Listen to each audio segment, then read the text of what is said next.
Let's open prayer. Gracious Father, we come before you and we seek your help as we give ourselves to the study of the precious doctrines of your word. And we desire to do this not to become smarter to the other guy, but because we believe that your truth is a sanctifying influence to our souls. And so we pray for the Holy Spirit to continue to build us up for our joy in Christ and for your glory in our midst. We pray this in Jesus' name. Amen. So dito sa ating series na Rooted Theology with All the Saints, pinag-aaralan natin kung bakit mahalaga na sa ating pag-aaral ng mga doktrina ng Biblia ay kinukonsulta natin yung kasaysayan ng pag-aaral ng iglesia ng mga katotohanan ng salita ng Diyos. In other words, we are outlining the method or the approach that we should take in studying the doctrines of the Bible. Ang isa sa ating kinukumpronta dito ay yung karaniwang attitude ng maraming mga evangelicals with regards to the scriptures, kung saan yung sola scriptura ay nadidistort into what is called solo scriptura, or sometimes sinasabing nuda scriptura, bare scripture, kung saan sinasabi na it's just me and my Bible, or just our church and our Bible. And it is actually a neglect of the precious truth that Christ has preserved and is continuing to preserve a church in the right confession, in the right doctrine.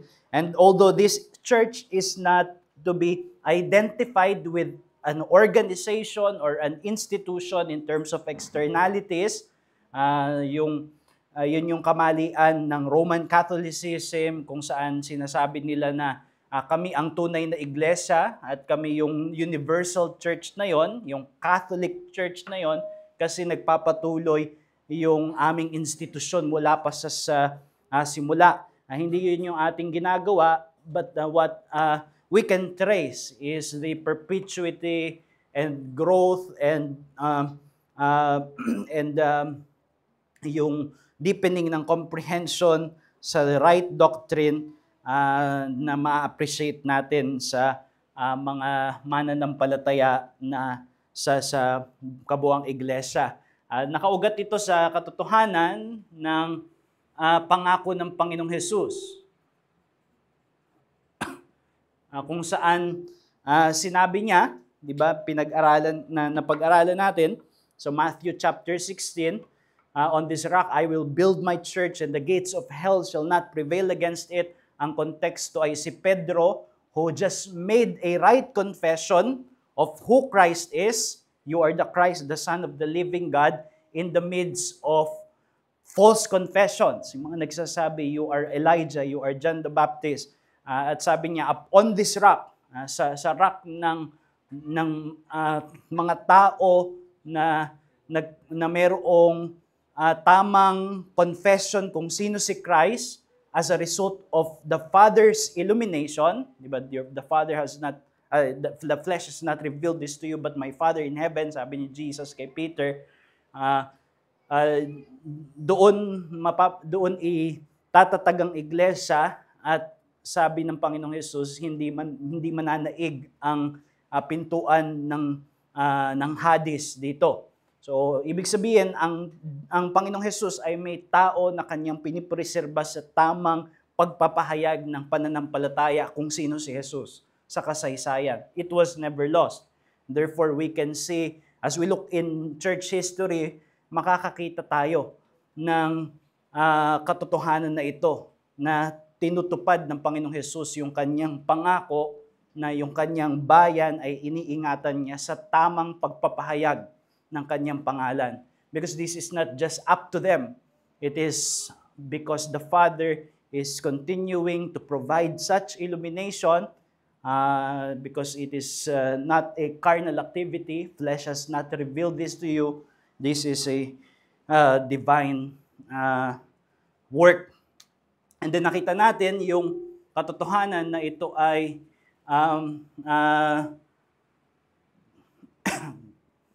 pinapakita rin dahil sa katotohanan na trabaho ito ng iglesia. The church is the pillar and buttress of the truth.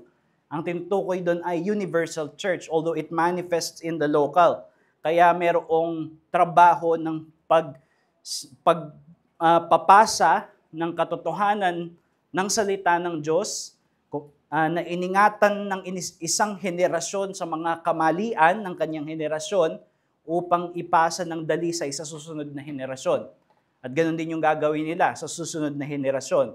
Kaya yun yung logic, di ba, yun yung nasa Great Commission, yun din yung logic na makikita natin sa pastoral letters kung saan sinasabi ni Pablo na ingatan yung deposito, to guard the deposit, sinasabi niya kay Timothy, and then sabi ni Paul kay Timothy, siya ay convinced na yung pinagkatiwala na yun na deposit ay iingatan hanggang sa araw na yun, yung araw ng muling pagbabalik ng Panginoong Jesus. So we will find a church, universal, although invisible in the sense na hindi siya na-identify sa isang organization or external institution, pero na-identify siya doon sa tamang pagpapasa-pasa ng katotohanan ng Kristiyanong pananampalataya throughout the generation.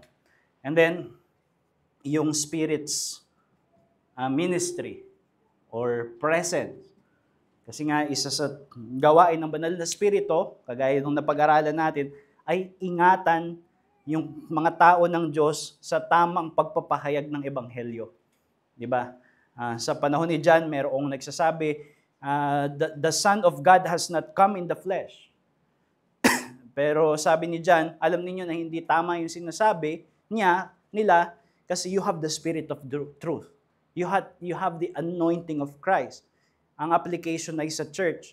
Ibig sabihin, yung church, because it is not just up to them to preserve the truth, they are empowered, equipped by the Holy Spirit, iniingatan sila ng banal na Espiritu upang makita yung mga maling pagpapahayag ng Ebanghelyo at yung mga tamang pagpapahayag ng Ebanghelyo.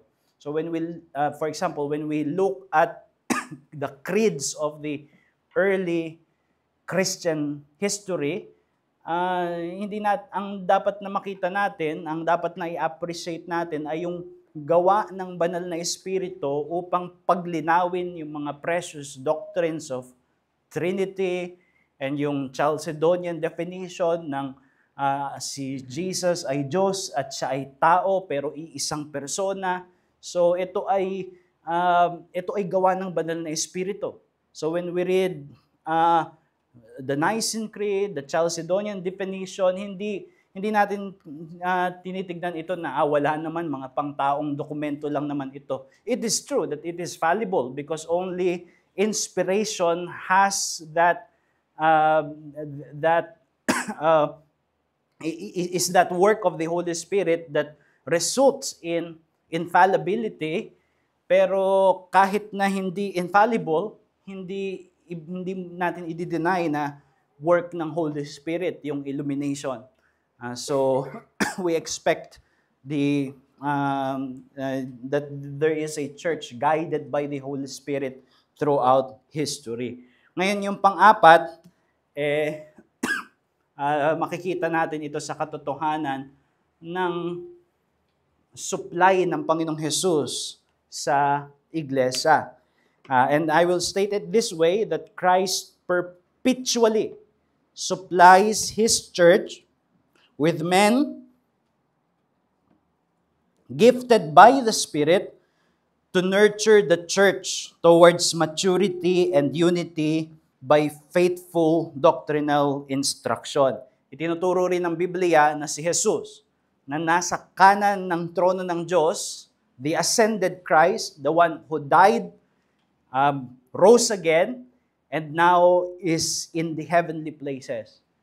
At mula doon sa kanyang katagumpayan, iniingatan niya yung iglesia at pinalalago sa pamamagitan ng pagbibigay sa kanila ng kaloob ng mga lalaki na binigyan ng banal na espiritu ng kakayahan na maunawaan ng malinaw yung kasulatan, yung kapahayagan, at dalhin tayo sa karunungan din ito. Where is it found in the Bible? Well, a classic passage is in Ephesians 4. Ephesians 4 verse 7 to 16. Sabi dito ni Paul, "But grace was given to each one of us, according to the measure of Christ's gift. Therefore it says, when He ascended on high, He led a host of captives, and He gave gifts to men." And then may explanation si Paul, but jumping to the outcome, sabi doon, "And He gave the apostles, the prophets, the evangelists, the shepherds and teachers to equip the saints for the work of ministry, for building up the body of Christ until we all attain to the unity of the faith and of the knowledge of the Son of God, to mature manhood, to the measure of the stature of the fullness of Christ, so that we may no longer be children, tossed to and fro by the waves and carried about by every wind of doctrine, by human cunning, by craftiness in deceitful schemes. Rather, speaking the truth in love, we are to grow up in every way into Him who is the head, into Christ, from whom the whole body, joined and held together by every joint with which it is equipped, when each part is working properly, makes the body grow so that it builds itself up in love." So yan yung sinasabi ni Apostol Pablo dito. And what the Apostle Paul is asserting is that the ascended Christ provides ministers of the word to His church. Ang Panginoong Jesus ngayon na nasa kanan ng trono ng Diyos ay nagbibigay ng mga ministro sa kanyang iglesia upang sila ay patatagin. Yung iglesia ay patatagin. At patatagin sila, itaguyod sila, build them up sa spiritual growth in doctrine, upang sila ay magkaroon ng paglago sa katotohanan. Dito sa passage, makikita natin na yung nature ng ministries ng salita ng Diyos is faithful doctrinal instruction, di ba? Sabi doon, nagbigay ng, "And He gave them apostles, the prophets, the evangelists, the shepherds, and teachers to equip the saints." Ano daw yung negative, yung nire-reverse na negative dahil binigyan tayo ng mga ganito. Binigyan tayo ng mga ministers of the word. Ang negative na nire-reverse niya ay so that we may no longer be children being tossed to and fro by every wind of doctrine. So hindi na tayo mga bata na madaling madala ng kung ano-anong mga katuruan. As a result of having these ministers of the word given by the ascended Christ. So, pero yung ang intended goal is spiritual growth. Para daw ma-attain natin yung unity. So this is a unifying work. Kapag lumalago sa pagkaunawa ng doktrina, ng doktrina ng Panginoong Jesus, it unifies the church and it matures them. So maturity and unity. Ngayon, ang karaniwang pagbasa dito very local, di ba? Okay, ang ganda ng passage na yan at ang tinutukoy dyan ay yung local church. Well, of course, it manifests in the local church. Ganun naman yung karanasan sa lokal na iglesia na kapag merong pagtuturo ng tamang doktrina at yung pagtuturo na nasa tamang espiritu, it leads to growth, maturity, and unity. Pero, yung thought dito ni Apostle Paul, it extends beyond the local church. It covers the church universal. Paano? Una, pag tinignan mo yung una niyang paggamit ng body dito, referring to the church, sa chapter 1, verse 22, and the following. Sabi doon, and he put all things under his feet, and gave him as head over all things to the church, which is his body, the fullness of him who fills all in all. It cannot be the local church, because otherwise it should be Jesus is the head of bodies and Jesus is head of churches. Hindi, kahit na may mga local church, there is a one holy Catholic and Apostolic Church na si Hesus Kristo ang ulo. Siya ang ulo.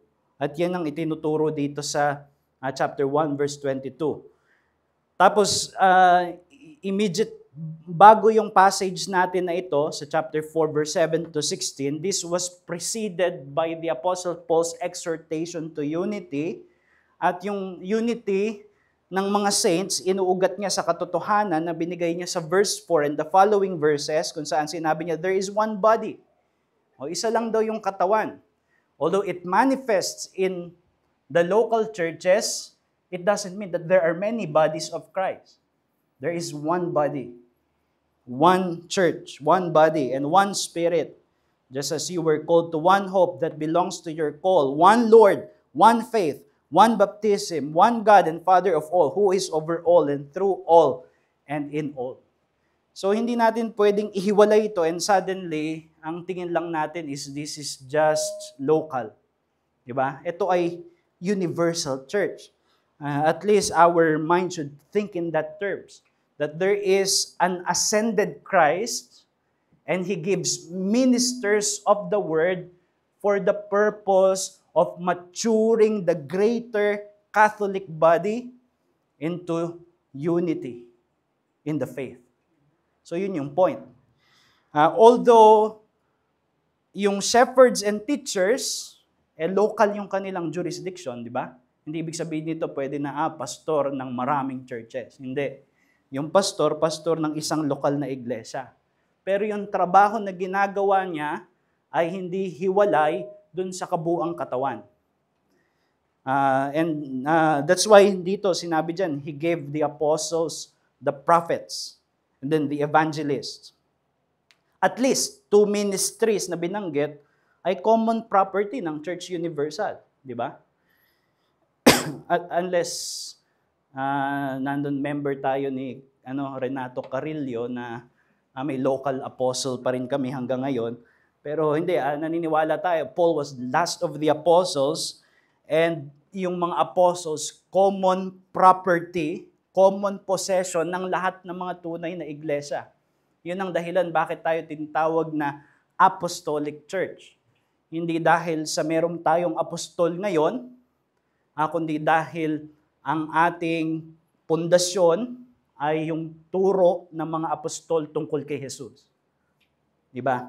So, this cannot refer to just to a local context. This is universal. The whole church universal is founded on the apostles and the prophets, now deposited sa scripture, at si Christ yung cornerstone. Diba? Yun yung sinasabi ni Paul sa passage na ito. Ephesians 2 verse 19. So then you are no longer strangers and aliens, but you are fellow citizens with the saints and members of the household of God. So fellow citizens with the saints. Hindi lang sila yung saints, lahat ng saints. Kaya yung mga creeds, di ba, may mga sinasabi palagi na, I believe in the communion of the saints. Kasama yung mga patay na. We are in one communion with them. We are members of that one household, built on the foundation of the apostles and prophets, Christ Jesus Himself being the cornerstone. So pagdating mo sa chapter 4, verse 7 to 16, hindi mo pwedeng i-cut yun na parang local lang. Kailangan merong universal flavor yung pagbasa natin dyan. Sabi nga ni Stephen Holmes sa kanyang aklat na Listening to the Past, at least 2 and possibly 3, yung evangelist, possibly 3, of the ministries mentioned were translocal, not confined to a particular fellowship, which makes the logic of the passage difficult in the body metaphor, is to be restricted to such. Further, the great efficient vision of Christ filling the universe that forms the immediate context of the passage suggests strongly that the universal church is in view. Finally, the wider context includes the ringing affirmations of unity of verses 4 to 6. There is one body and one spirit, one hope, one Lord, one faith, one baptism, one God and Father of all. The image must be applied universally as well as locally. Universal, manifesting in the local. Pero hindi pwedeng cut off sa universal. Kaya shepherds and teachers, mga pastor ito, sila ay locally residing ministers of the word, walang pastor ng lahat ng mga saints except si Christ. Yung mga under-shepherds, palaging local lang ang kanilang jurisdiction, pero yung ministries nila, it contribute to this vision. At least it should be. Yung vision ng greater unity of the body in the central doctrines of the Christian faith. Yun ang trabaho ng mga pastor. And therefore, yung chapter 4 kasi kadugtong ng logic ng prayer ni Paul sa chapter 3, di ba? Na pinag-aralan na natin last week. Na si Apostle Paul, pinapanalangin niya na yung mga Ephesian believers, sila ay bigyan ng spirit of wisdom and revelation para daw to comprehend with all the saints. So yung understanding ng doktrina ng Kristiyanong pananampalataya, it should be a striving to do with all the saints. Gets nyo? Hindi yung just me and my Bible or just us in our sect and our Bible. Kung hindi, we seek to comprehend these precious doctrines with all the saints. Yun yung prayer ni Paul, to comprehend with all the saints yung divine knowledge. And part of the answer to that prayer is that Christ giving ministers to the church para sa pagtuturo ng doktrina. Sabi nga ni mali yung authors diyan, Alan and Swain dapat yan. Yung second author ay si Scott Swain. Napagsama ko yung dalawang pangalan niya. So si Michael Allen and si Scott Swain sa aklat nila na Reformed Catholicity. Through Holy Scripture, the Church's foundational authority, the Lord who possesses all authority, authorizes the church to build on that foundation. Again, as we have seen, the reason for laying a foundation is in order to build. Scripture is a means to the end of church tradition. As Herman Bavinck has said, meaning the church understanding, communicating the truths that are there in the Scripture. Yun yung tradition. Christ not only gives prophets and apostles, He also gives evangelists, pastors, and teachers. And He gives them in order that they might build up the body of Christ until we all attain to the unity of the faith and of the knowledge of the Son of God, to mature manhood, to the measure of the stature of the fullness of Christ.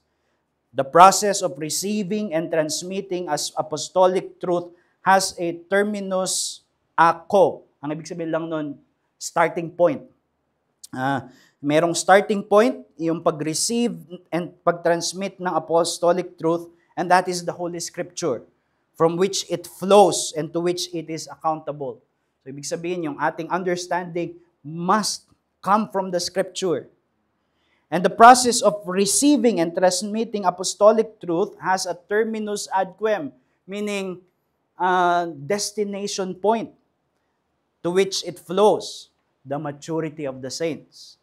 And they're obtaining the measure of the stature of the fullness of Christ. Yun yung sinabi dun sa passage, di ba? The church is authorized to pursue this end. And theology flourishes within the sphere of the church's authorized pursuit of this end. So nakikita nyo yung di ba, yung point na merong iisang katawan. At yung katawan na ito ay simula pa hanggang sa panahon ngayon, at ito yung umuunawa sa mga katotohanan ng salita ng Diyos. Kaya hindi natin pwedeng i-cut off yung ating sarili sa pag-aaral ng salita ng Diyos at sabihin na wala akong kinalaman sa mga naunawaan ng mga dating iglesia at mga dating mga tagapagturo na yan. So the assertion that I want to take from here is simply this, that faithful teachers of the church throughout the ages are spiritual supplies of the risen Christ to build up His body in unity and maturity. Merong warrant, biblical warrant, and in fact, biblical reason why when we are studying theology, we are referring back to the thoughts of those men, spiritually gifted men, na ginamit ng Panginoon in order to grant us deeper understanding sa mga iba't ibang aspeto ng Kristiyanong pananampalataya. So, kapag nag-aaral tayo, halimbawa ng doktrina ng kaligtasan, hindi natin pwedeng sabihin na basta ako lang at yung Biblia ko wala akong pakialam sa sinabi ni Calvin. Hindi iyon akma doon sa espiritu ng sinasabi dito ni Apostol Pablo, na si Jesus ay nagkakaloob sa iglesia in a universal context ng mga ministro upang tayo ay dalhin sa kaunawaan, katotohanan. So the church today, ito yung implication on the church today must learn the Christian faith in grateful reception of and eager teachability to those faithful teachers of the past. Hindi ibig sabihin na hindi critical. That's why it is critical appraisal, parang mga Bereans, nagpapaturo pero tinitignan sa kasulatan. Pero may pagkilala na may mga kaloob ang Panginoong Hesus upang mas maunawaan natin ang salita ng Diyos. And therefore, these are received as Christ's supply in order to bless His people with deeper comprehension of biblical doctrines. So hindi against sola scriptura that we refer to the thoughts of Augustine and Calvin and John MacArthur o kung sino man, because it recognizes that these are signs of the reality that Christ is supplying for His church. That Christ has supplied for His church, that Christ is continually supplying for His church in order to mature us and to grant us greater and greater unity in the Christian faith. So we comprehend with all the saints the knowledge of Christ. Sabi nga ni Paul, di ba, yung mga Corinthian believers, they are pitting one church leader against another. And sabi ni Paul, mali yung ginagawa nila. At sa 1 Corinthians 3 verse 22 to 23, sabi niya, whether Paul or Apollos or Cephas or the world or life or death or the present or the future, all are yours. And you are Christ's, and Christ is God. I think Christ is God's apostrophe S.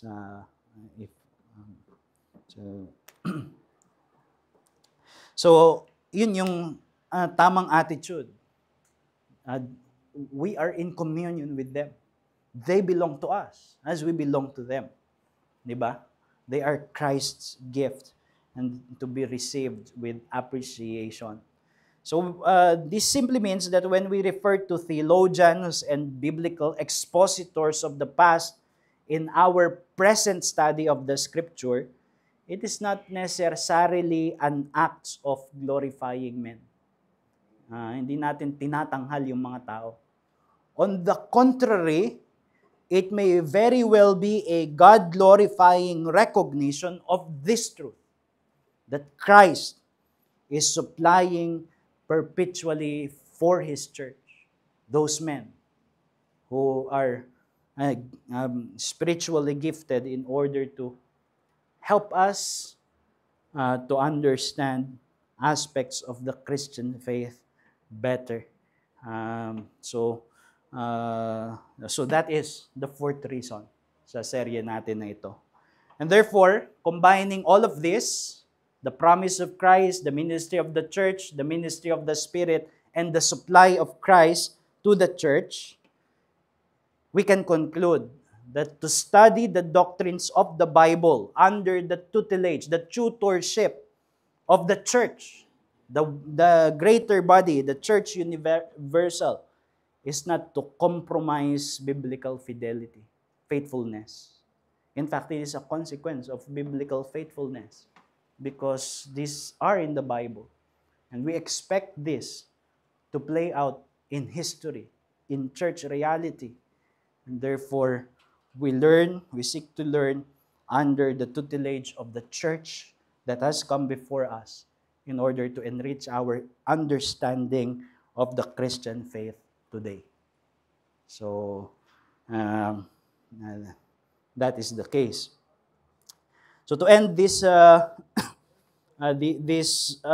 set of lectures, The Church as the School of Christ, hindi pa yung series, may kadugtong pa yung series, pero yung The Church as the School of Christ, let me just quote from Jaroslav Pelikan. He said, "Tradition is the living faith of the dead. Traditionalism is the dead faith of the living." So we must learn to distinguish it. Traditionalism over tradition, or tradition against traditionalism. Okay, so that ends this first set of lectures sa ating series na Rooted Theology with All the Saints. Any question or thought? Welcome kay Pastor Levy at sa kanyang wife.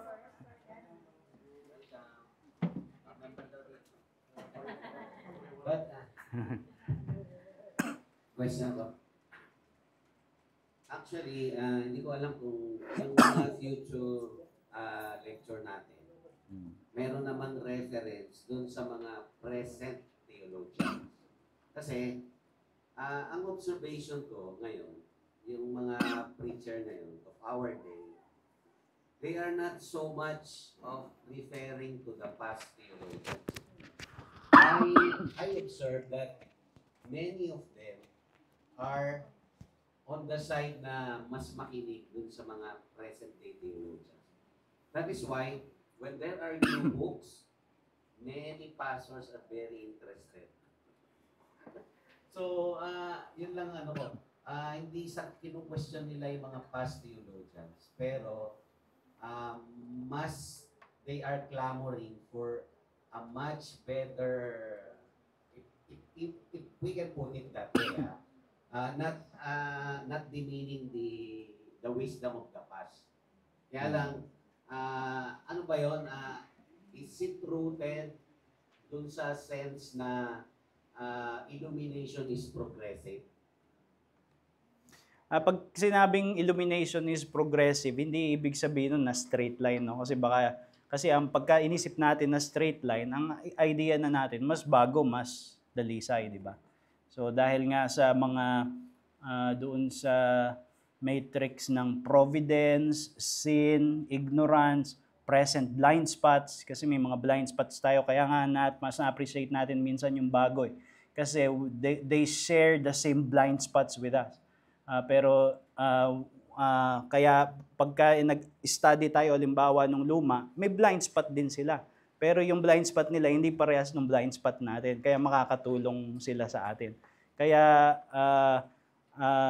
para sa akin, yung kung tayo ay magbabasa ng mga theologians, we strike a healthy balance of reading from both.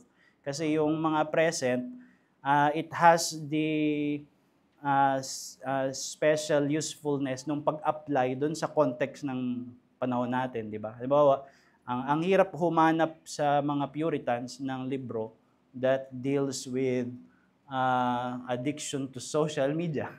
Di ba? So, kaya kailangan maghanap ka ng... Pero may mga prinsipyo na makukuha ka, di ba, from the past. Pero meron din naman silang mga bagay na makaka-contribute sa atin kasi they do not share our blind spots, di ba? Kasi meron silang sariling blind spot din na kitang-kita natin kasi we are looking from afar. Pero mako-correct din yung mga blind spots natin pagka binabasa natin yung mga dati. Question, observation.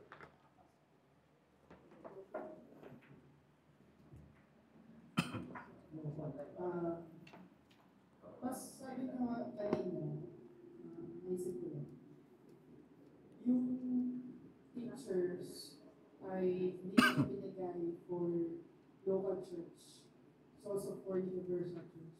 Isip ko lang pas yung parang yung pag-repel ng culture natin sa mga celebrity pastors. In a way na parang dapat yung local, parang pwedeng magpunta sa other side of pendulum. Dapat pastor lang ng local church kung pakinggan mo kasi madami ng celebrity pastors. I think pwedeng mag-apply dun sa teachers of the universal church. But at the same time, nakita ko naman din mas na may danger din na parang yun nga, yung celebrity pastor na culture na teachers lang baga ng universal church papanggan yung local pastor. What do you think pas yung balance between the two? Parang local church pastor lang o may universal teacher pastor? Yung mga pastor, ang kanilang pagtuturo talaga primarily sa local church, di ba? I think yung mas tamang application nito, yung pastor kapag nagtuturo siya, kailangan niyang i-recognize na nagtuturo siya with this goal of maturing the saints na kanya pinagkatiwala sa kanya ng Panginoon, maturing them sa pagkaunawa ng Kristiyanong doktrina na na-appreciate at inunawa in the past ng mga matatapat na mananampalataya hanggang sa ating panahon. And by that, nagkakaroon ng uniting work, di ba? Na-appreciate natin yung communion with the saints. Yung mga pinaniniwalaan namin ngayon, yun yung pinaniniwalaan ng kasaysayan ng mga mananampalataya sa kasaysayan. So it has a uniting factor without the pastor thinking na yung ministry ko ay at pastor ako ng universal church. Si Christ lang yung may ganong status. Pero I think providentially ang Panginoon ay talagang nag-extend nung ministeryo ng certain men who are specially gifted para mas maging malawak yung kanilang reach. Yun nga, halimbawa, pag bumalik tayo sa kasaysayan, naunawaan natin yung justification by faith alone, ang kinasangkapan ng Panginoon, si Martin Luther, di ba? O yung doctrines of grace, ina-attribute natin kay Calvin. And it is not wrong to attribute kay Calvin, hindi yung doktrina, pero yung mas maliwanag na pagpalinaw, yung malinaw na pagpapaliwanag para maunawaan natin. So may ganun, pero providentially yun. And it does not make one an official teacher of a greater body. So sa panahon natin may mga ganun din, 'di ba? Halimbawa si John MacArthur recently namatay, alam natin malawak yung reach niya, and not because he assumes the place of being pastor of a greater church, pero dahil sa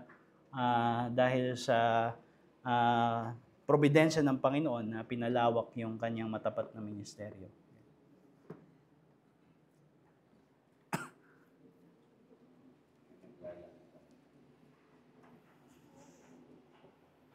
Si Yari. Pastor, clarification lang po sa Ephesians 4:7-8. Kasi po, ang sinay po dito na yung when he ascended on high, he led a host of captives and he gave gifts to men. Cited po yun ng Sa isang Ephesians 68:18. Ay, Six. Psalm Psalm 68:18. 68. Pero ang sabi po dito ay, you ascended on high, leading a host of captives in your train, and receiving gifts among men, even among the rebellious that the Lord God made welcome. Bakit po kaya Sam ay receiving gifts among men? Kasi sinabi na dito sa Ephesians ay, and he gave gifts to men. So that's a good question. No?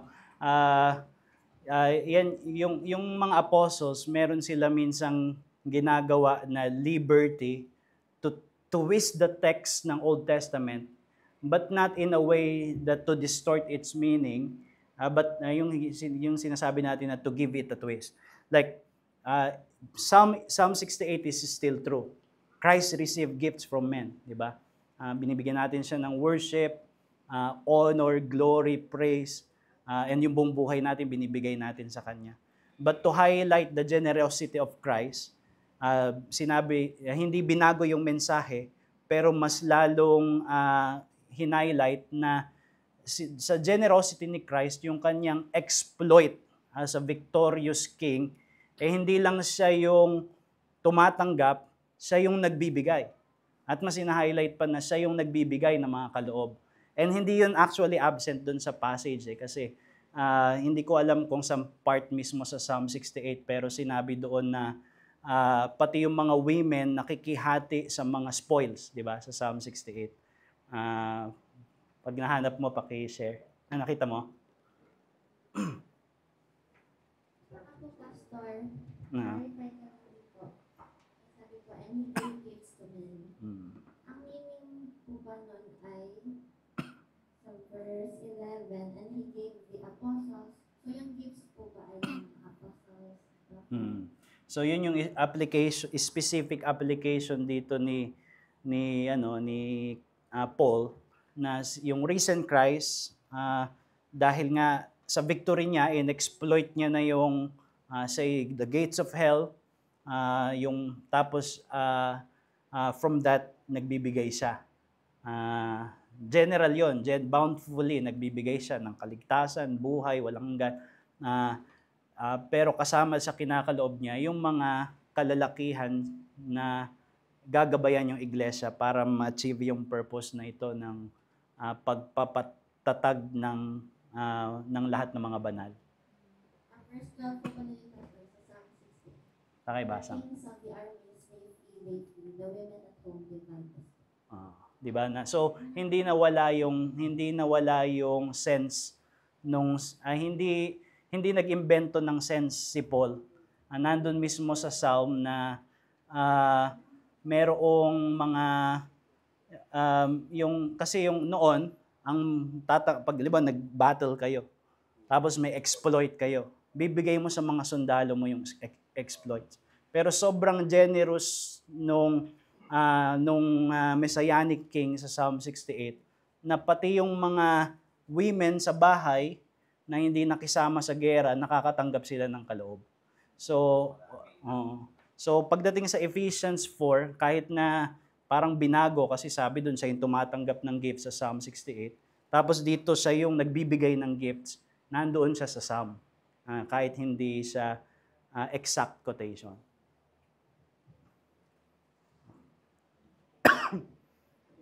Other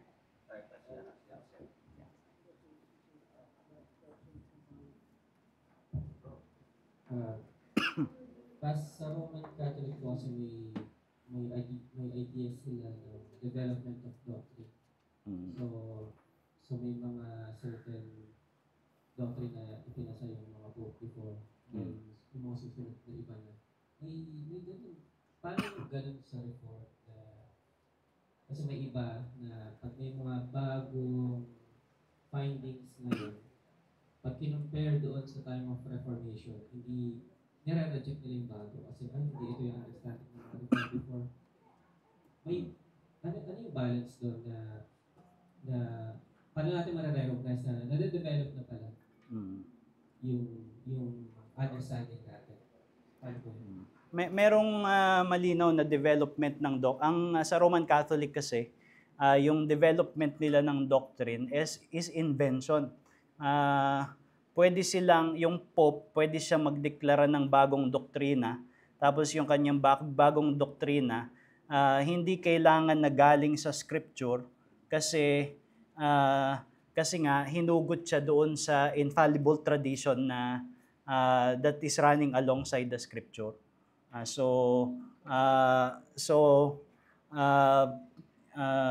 It is more of invention, yun nangyayari pagdating sa Roman Catholicism. Sa atin, naniniwala tayo na kagaya nga nung sinabi dito ni Allen sa ni Swain, yung scripture, ito yung pundasyon. Pero inuunawa natin. At yung pag-unawa, lumalago. So pwedeng lumago yung pag-unawa. Ang kaibahan is hindi siya magdi-depart doon sa scripture at hindi siya magdi-depart doon sa katawan ng Kristiyanong pananampalataya na naipasa na mula sa simula hanggang sa wakas. So hindi kapag may nagsabi na lumago na yung pagkaunawa ko sa scripture kaya hindi na ako naniniwala sa Trinity. Kinut off mo yung sarili mo dun sa one holy Catholic and Apostolic Church, then deny mo tong mga to, di ba? So yung growth should be a clear continuity nung mga nauna, even if merong bagong application. Halimbawa, nung panahon ng Reformation, prior to the Reformation, nababanggit na nung mga earlier yung covenant covenant, yung reality sa scripture na may covenant. Pero it was really in the period of the Reformation na nagkaroon ng recovery nung emphasis and importance nung doktrina ng covenant na pwede mo palang tignan yung gawa ng Diyos ng pagliligtas sa framework ng mga biblical covenants. So, it was a development pero hindi siya departure. So, pwede siya mag-develop pero hindi departure and hindi distortion. So itong di ba yung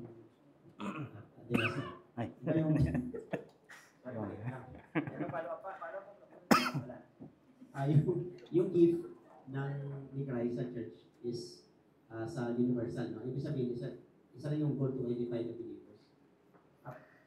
Pwede po kasi itong ma-misinterpret na nasa isang local church ako, pero isa lang naman yung goal ng church. Kung hindi ako nag-fit doon sa church na yun, pwede ako makinig doon sa na-edify ako na church. Pero mag-istay ako sa church ko kasi yun yung church ko eh. Pero papakinggan ko mo. Papakinggan ko mga yung sa iba. Di ba, pumunta ako sa Diyos kasi sa umaga, sa hapon, di wala akong tinutukoy na church pastor.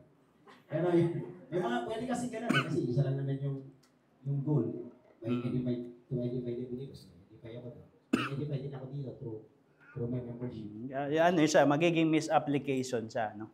Kasi nga, of course, yung Ephesians 4, sinasabi dito na nagbigay ang Panginoong Hesus ng mga kaloob para sa edification ng kabuuan ng iglesia. Pero halimbawa, yung shepherds and teachers, specifically, kahit na ito ay sign ng pag-supply ni Christ to nourish the whole greater body, pero binigay siya sa local. Di ba? So, kaya dapat i-receive siya sa local. Hindi masama na makinabang tayo sa ibang mga local pastor, pero meron pa rin tayong local pastor na in-appoint ng Panginoong Hesus dun sa isang local body. Actually, pwede nga nating isipin na kung faithful halimbawa yung pastor na yon, tapos nagtuturo siya ng tamang doktrina sa kasulatan, and especially conscious siya na hindi siya hiwalay doon sa Christian faith and the greater church, mas lalo mo ma-appreciate yung pagiging isa mo doon sa universal church because you give yourself to the local church na manifestation ng universal church. So maling application siya. Kaya yung gano'n, sinasabihan naman natin.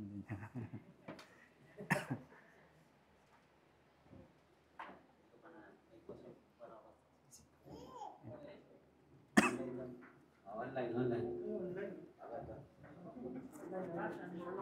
Siya na yata yun.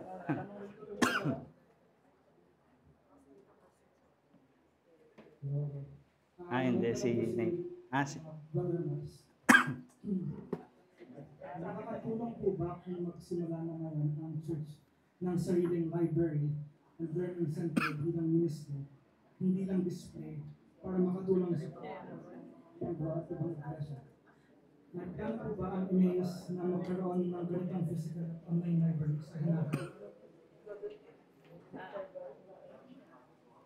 Yung library, okay na, I think hindi siya mandate ng church. So, hindi siya dapat gawing parang pag wala kayong library, hindi kayo faithful, di ba? Pero it's a good to have, kumbaga, na kung kaya ng church bumili ng mga libro, tapos may library, tapos primarily para sa mga members.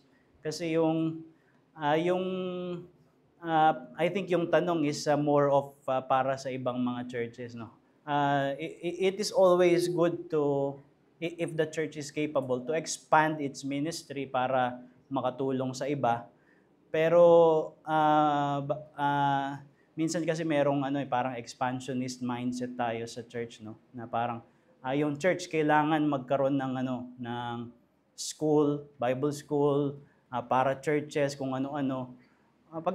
Providentially, di ba, pag ino-open ng Panginoon yun, nilalagay sa puso natin, edi mabuti. Pero hindi siya parang, kapag hindi namin to na-attain, nag-fail kami. Kaya kailangan we burden ourselves na makita na magkaroon kami ng learning center na magiging na marami yung mga makikinabang. So, mabuti yun pag binigay ng Panginoon, pero hindi yun. Let's not carry the false guilt kapag walang ganun yung mga churches. Meron pa tayong 7 minutes sa Q&A.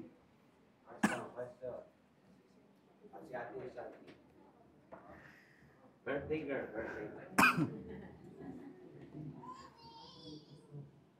Yung po nasabi na kanina, si Paul yung pinakalasa ko. Pero may nag-claim pa rin ng mga pastor. They are apostle. Consider ba sila ng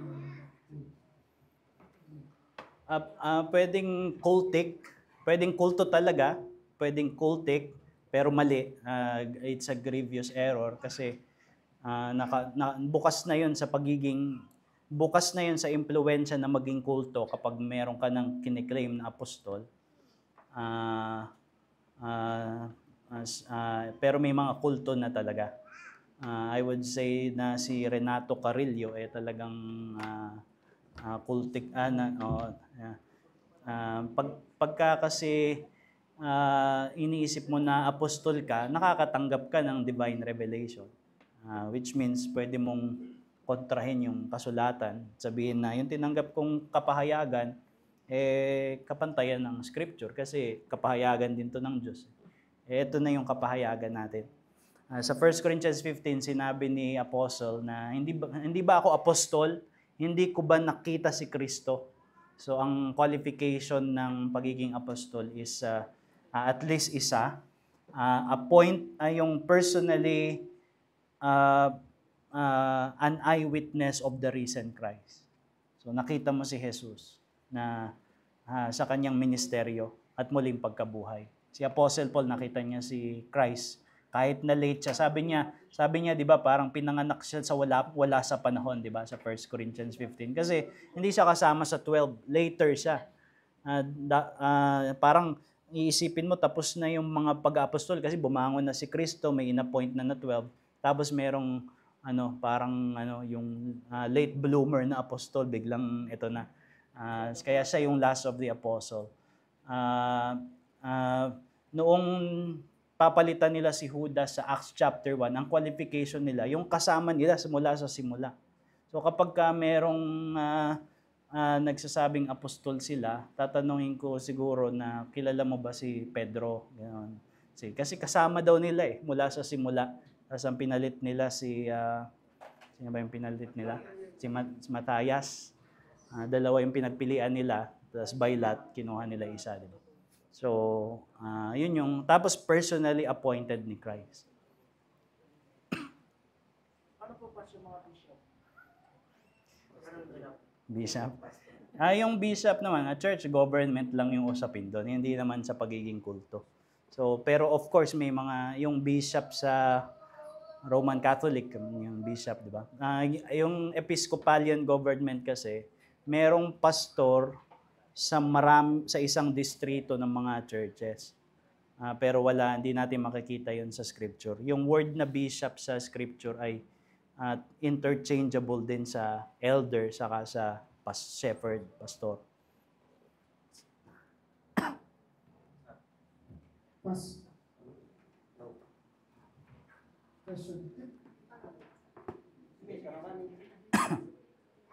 Pastor, dating dun sa dating natin sa question ni Pastor Mars. Brother Pastor Mars. Yung learning center pas, di ba? Hindi naman natin gusto na magkaroon ng if the Lord will provide an expansion ng parang pagtuturo. Pero in a local church, given na parang the men of the ministry should be equipped, ano yung necessity ng isang local training? Kasi minsan nakikita natin na parang yung training ng pastors and even ng mga preachers ay outsourced siya from the para-churches.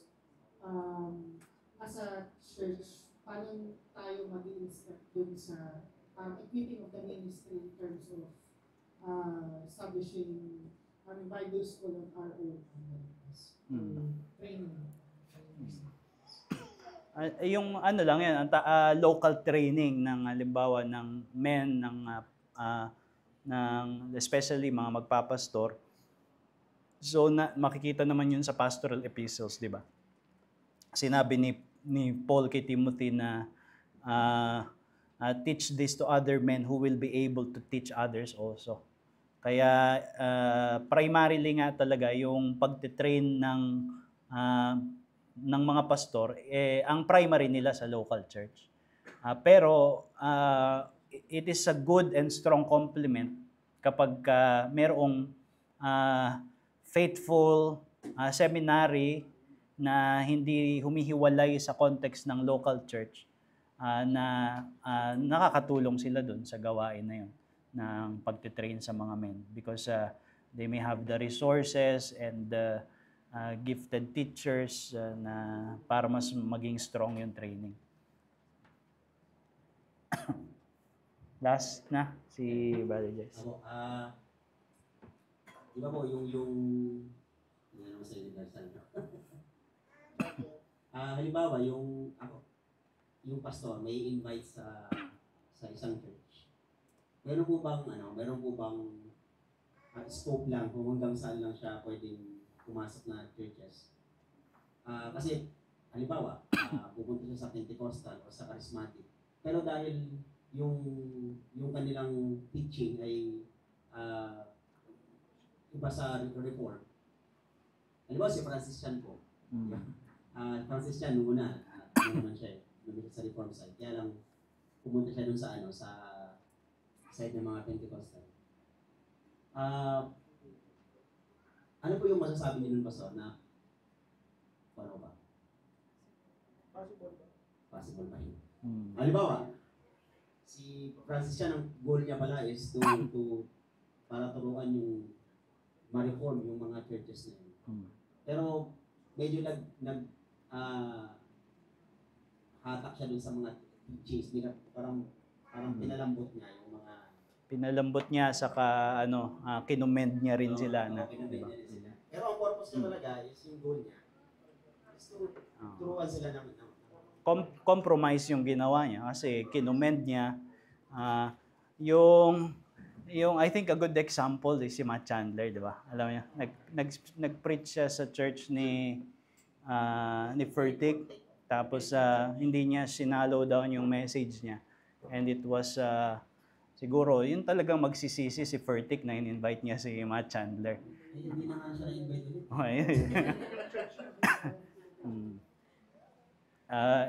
Ganun talaga. So, kasi nga, ni-reject.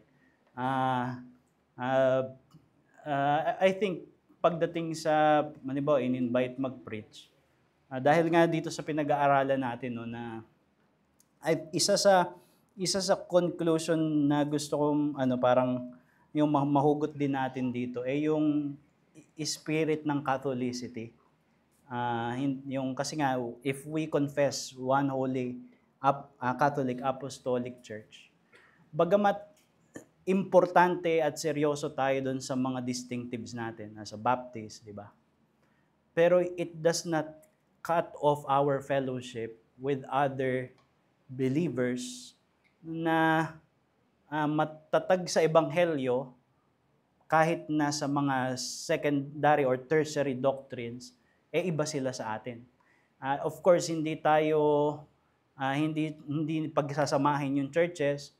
Possibly, hindi possible yung cooperation sa regular association o kung ano man. Pero yung pagkilala na kapatid ko, yung Armenian Lutheran Church na ito, because they believe the same gospel and they hold to the Trinitarian doctrine, madadagdagan kumbaga paglawak yung pagyakap natin sa mas malawak na kapatiran. So pagdating sa invitation, I don't think na tamang isipin na pwede lang ako i-invite ng Reformed Church, di ba? Hindi yun, wala yung espiritu ng Catholicity doon. Yung pinaka-clear na line, yung kulto, di ba? Unless in-invite ka nila kasi gusto nila talaga na marinig yung totoo, di ba? Pero kung participation, pag in-invite ka ng Roman Catholic, di ka makakapag-preach sa misa kasi merong idolatrous context yung misa. So may mga ganong line, pero yung iba, I think it would fall on a case-to-case basis. Bakit ako ini-invite nito? Ano yung dahilan? Ano ba yung tinitindigan nila? Basta hindi straight jacket rule na pag hindi kayo reformed, hindi ko kayo kakausapin. Follow-up question doon. Maliban pastor na yung sa isang lugar, alam mo naman, ang daming Christian churches, wala nga lang Reformed Baptist Church. Kasi minsan may maling parang ugali din yung mga Reformed Baptist na parang dapat may Reformed Baptist eh. Parang ang tingin nila kasi maraming ang church, wala namang Reform. Wala Reformed Baptist. Parang dinidenigrate nila yung mga iglesia. Totoo naman yung sinasabi mo dahil kahit pa-Lutheran sila, Methodist, we are preaching the same gospel. So kailan yung obsessive na yung ganong desire na nagpa-boundary na sa parang ano tawag doon, exclusivist ba daw? Ngayon ko pa lang pinag-iisipan, parang I think mabuti yung parang pag walang Reformed Baptist, mag-plan tayo ng Reformed Baptist Church kung mayroong opportunity. Kasi may mga yun yung hinahanap, di ba? And then tayo rin naniniwala na kasi naniniwala hindi natin ginagawang pluralism yung Catholicity na lahat naman tayo tama, di ba? Kaya tayo Reformed Baptist, hopefully, kasi naniniwala tayo na ito yung biblical. Kaya kung nagtatag tayo ng isang Reformed Baptist Church, certain people would enjoy a more biblical church. And they will enjoy the blessing of a biblical church. Without saying na ito lang yung Christian church. Kaya kung walang Reformed Baptist, nasa kadiliman yung isang lugar, di ba? Siguro yun. Ganun dapat ang mindset. Okay. Last na talaga. Naisip ko lang po yung parang immediate na application nito ay yung mga conferences sa Pilipinas and sa ibang bansa. Pero ang observation ko po parang on one side, beneficial talaga yung mga conferences na lalo na kung ang topic ay personally, interest ko talaga.